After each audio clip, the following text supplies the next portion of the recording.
이런 얘기가 일어나지? 이런 생각이 보인단 말이야. 그게 보인단 말이야. 그래서 멈추는 것들 중에 가장 좋은 연불법이 있어요. 자, 호흡법도 있지만은 뭐도 있다고요? 네, 이게 연불법도 있어요. 연불법. 연불을 계속 하다 보면 자기의 마음을 자기가 들여다볼 수가 있어요. 실제 사례인데 부부가 서로 사이가 안 좋아가지고 15년간 각방을 쓰는 사람이 있어요. 그분이 스님한테 상담을 했을 때 그래서 15년간 각방을 썼으면 서로가 엄청난 고통이죠. 말 못할 고통입니다. 하루 저녁 여러분 며칠만 부부가 싸워도 마음이 가슴에 아프지요. 한 3일간 싸우고 나면 가슴이 아프잖아요. 근데 무려 15년간 떨어져 있으면 얼마나 그렇겠습니까? 남이야 남. 남보다 못하지. 심지어는 그 남편이 신발 신고 나가는 걸 보고 다시는 안 돌아왔으면 좋겠다는 생각을 했다는 거예요. 무슨 생각이죠?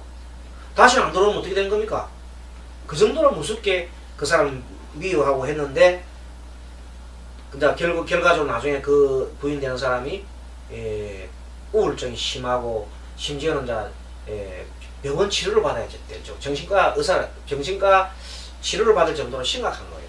그때 마침 스님하고 인연이 돼가지고 상담을 하게 됐는데 그때 스님이 좋은 게 뭐냐면 연불법을 줬어요. 아무런 생각하지 말고 연불하십시오. 어떻게 하느냐?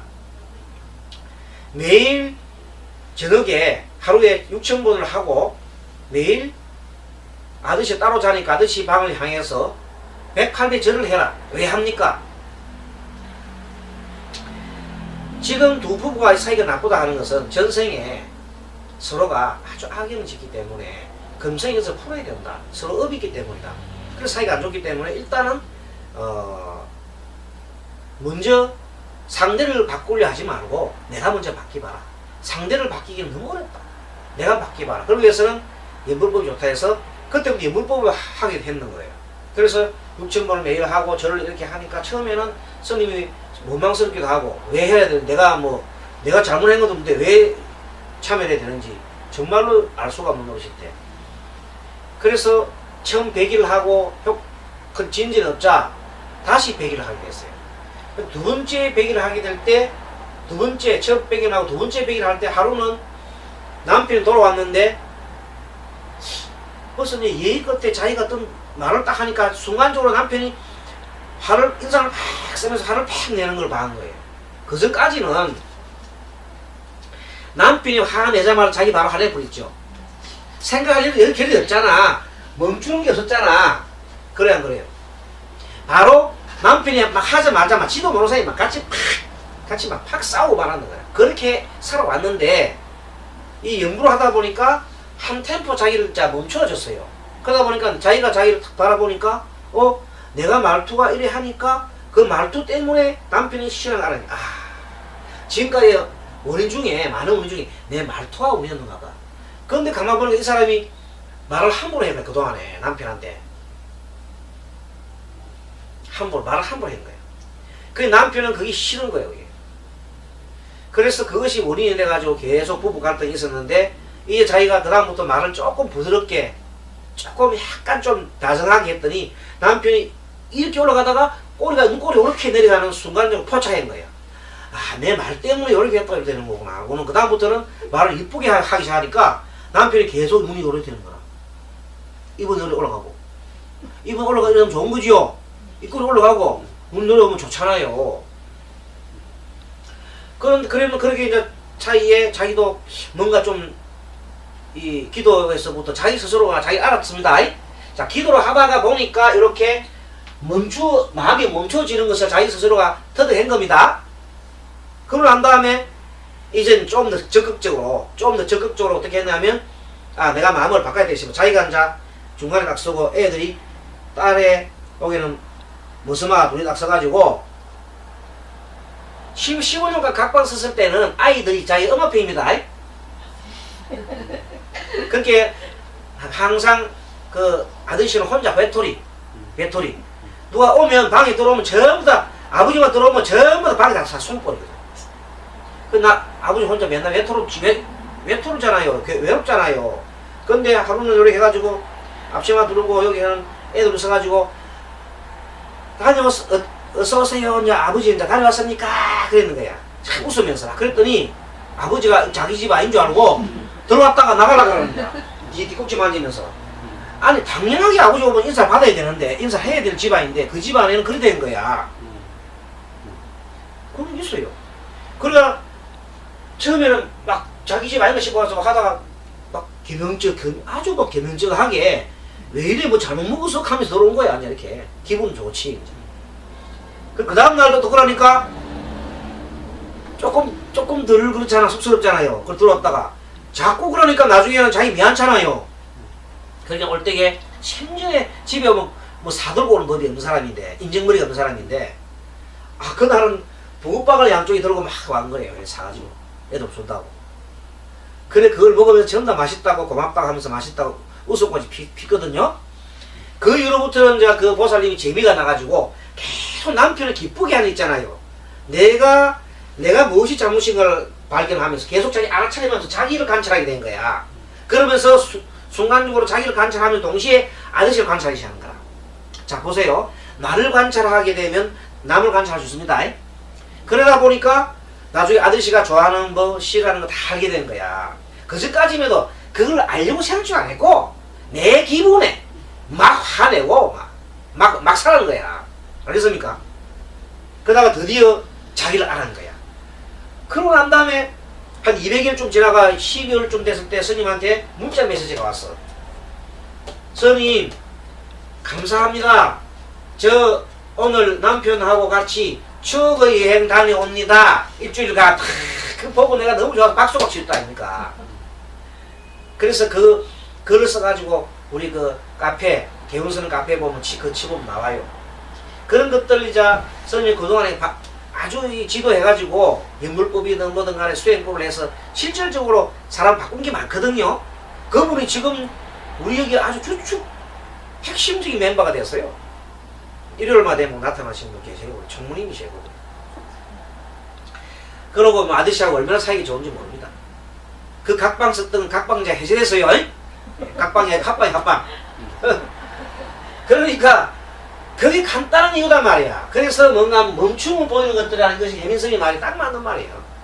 그래서 멈춘다는 것은 바로 멈춰서 마음을 챙긴다는 뜻입니다. 마음을 집중한단 말이야. 마음을 집중하게 되면 관찰할 수 있으면 그 다음부터는 관찰이 되는 관찰. 그래서 집중을 우리가 거친다고 거친다고 멈추면 거치는 거예요. 거칠 지자 있지.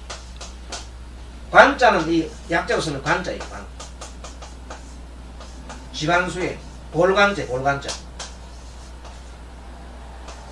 거친 지자. 자, 거치면은 보이는 것들.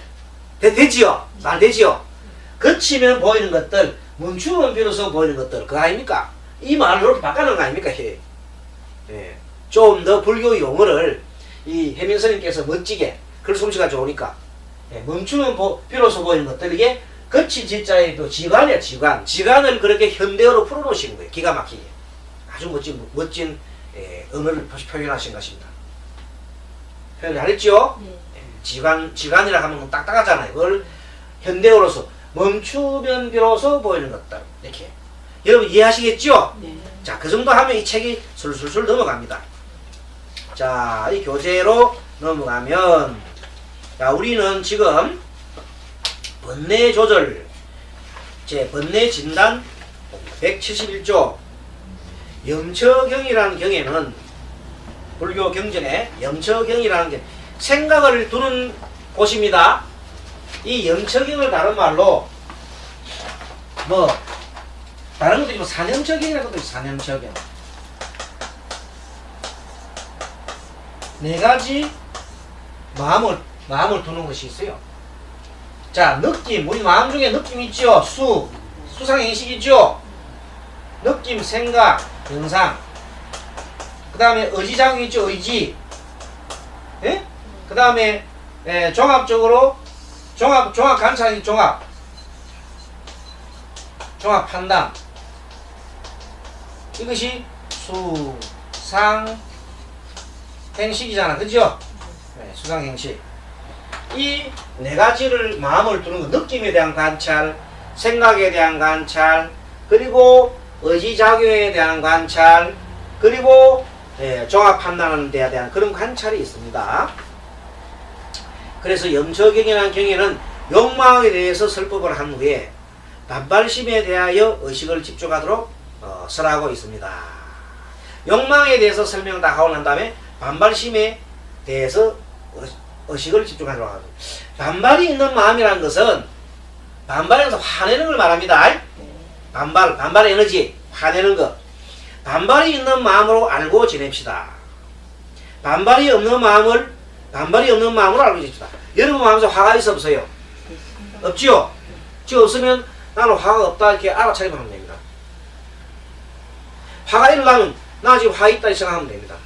그 알아차리라는 게 있는 그대로, 있는 것 숨길 것도 없고. 지금 만약에 싫다는 감정이 자신을 지배하고 있으면은 싫다는 감정을, 여러분 싫다는 마음이 있으면 어딘가 모르게 싫은 감정이 있으면요 몸도 불편한 점이 있습니다. 마음이 싫으면 몸도 불편한 곳이 있어요. 가슴이 답답하다든지 호흡이 막 지금 막 거친다든지 안 좋게 됩니다. 사람이 흥분하잖아요. 화가 더 흥분하면 심장 박동이 뛰어요. 그리고 막 그냥 간도 덜덜 떨리고 살도 떨려요. 화가 되긴 하면 살이 불불 떨려요. 살 떨린다는 소리 들어봤죠? 화가 나면 살 떨린다. 살이 떨려요. 살이 떨려요. 얼마나 그래서 이런 번뇌의 진단을 일상생활에서 항상 관찰해보도록 노력합시다. 그렇게 잘 관찰해도 그렇게 관찰만 해도 번뇌는 조절됩니다. 관찰만 해도 번뇌가 조절되는 거라. 관찰도 안 하면 안 돼. 일단 관찰하면 번뇌가 서서히 조절된다. 자, 자기와의 거리. 그래서 이 불교 수행은 자신을 객관화해야 됩니다. 나는 영원한 존재인가요? 나는 영원한 존재인가요? 항상 변하는 존재지요? 네, 그렇습니다. 불교 수행은 타자와의 거리감을 소중하게 다룹니다. 타자와의 생각이나 행동을 일으킬 때마다 내가라고 하는 기분이 치솟아 올라오는 것은 왜 그럴까요? 여러분들 원래 내란 건 없다고 그랬잖아요. 배웠잖아요. 근데도 뭐 하면 계속 내가 짝 앞에 딱 들어옵니다. 내가 숨 쉬고 있다. 내가 듣고 있다. 내가 지금 어떻게 하고 그렇게 생각되지요? 자기도 모르는 사이에. 그래서 내가 들었다.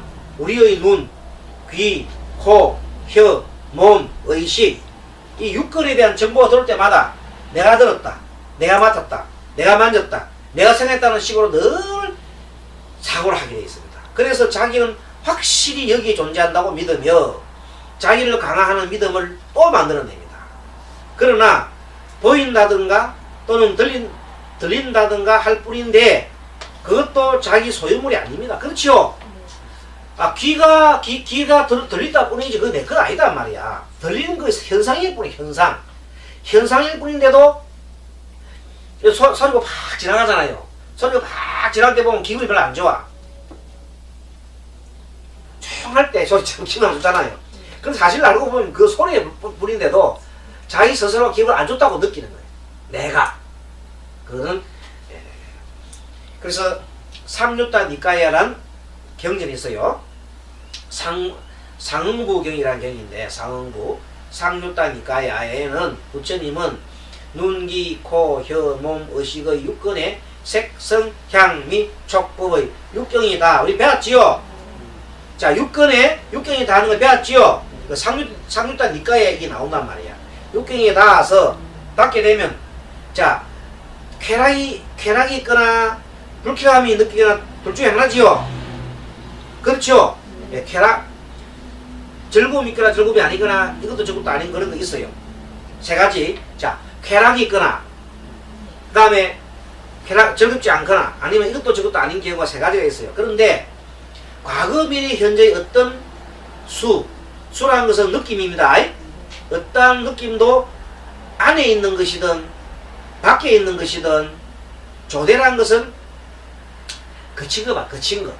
거친 것이든 미세한 것이든 혹은 먼데 것도 가까이 있는 것도 모두 느낌에 대하여 못난 것이든 잘난 것이든 이것은 나의 안은 아니다는 거예요. 알겠습니까? 자, 느낌이 과거에 있는 느낌이든 미래에 있는 것, 그 현재의 느낌이든 간에 내게 아니고 내가 아니고 안에 있는 것이든 밖에 있는 것이든 안 그러면 거친 것이든 미세한 것이든 먼데 있는 것이 가까이 있는 모든 그 느낌은 내가 아니다 말입니다. 그냥 육근과 육근이 붙어서 일어나는 하나의 현상일 뿐이다 말이야. 현상. 그럼에도 불구하고 나는 거기에 대해 짜증을 부리고 내가 짜증을 부리고 막 그래 한단 말입니다. 이 경우의 말씀은 알아차림에 대한 얘기입니다. 이 내용은 모든 감각에 응용할 수 있습니다. 예를 들면 짜증스러운 생각이 들면 이 짜증은 나의 것입니까? 아닙니까? 나의 것입니까? 아닙니까? 이 짜증은? 아니에요. 이 짜증은 내가 아닙니다. 이 짜증은 나의 본질이 아니지요. 라고 거듭 되풀이하여 알아차림하면서 자기에게 타오르고 또 짜증에 그렇게 타오르면 짜증의 생각에서 벗어날 수 있습니다. 초조함도 아픔도 욕망도 화도 추위도 전부 같습니다. 그렇게 되면 내가라고 하는 감각이 넓어지면서 마음도 기분도 가벼워집니다. 자, 그래서 어떤 사람이 어떤 초조한 생각이 들어오고 있어. 초조해. 뭐가 초조해요. 그때는 초조함은 내 것이 내가 아니지요. 그리고 그건 영원한 것도 아니지요. 현상일 뿐이라고 생각하고 자꾸만 그렇게 다시 하고 있으면 초조함이 사라져버립니다. 또 실제 운동을 할 때 굉장히 운동하면 힘들지요. 그럼 쓰러지고 싶지요. 그때 자기가 이거는 현상일 뿐이야. 이건 현상일 뿐이야 하면서 계속 이건 내 것이 아니다. 가면은